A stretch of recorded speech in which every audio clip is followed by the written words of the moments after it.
Some things like beer or exotic vacation destinations are easy to interest people in. The more daunting challenges lie in talking to people about topics they really don't want to talk about.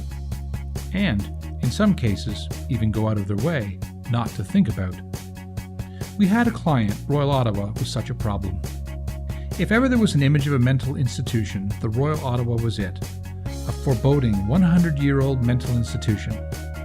But the funding needed for a fresh new building was contingent on convincing people to give, and give lots quickly.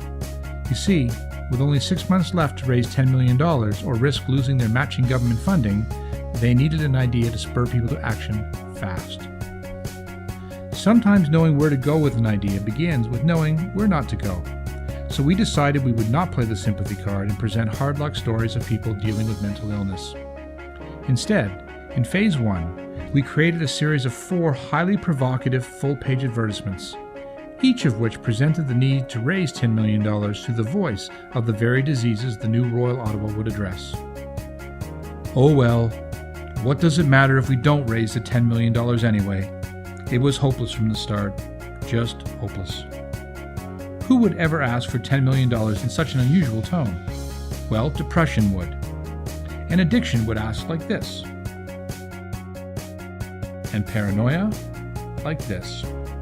The campaign was summed up with the optimistic idea, we can do it if we put our minds to it. The work had the desired effect, effectively waking Ottawa up to the Royals' need for fundraising. Now that we had their attention, we launched a second phase with an equally innovative take. Our insight was to appeal not to victims of mental disease, but rather those who did not even have it, and by virtue of healthy minds were successful and had money to give. Rather than focus on mental disease, we challenged people to be grateful for mental health and a new facility that would support it in their community. And give they did.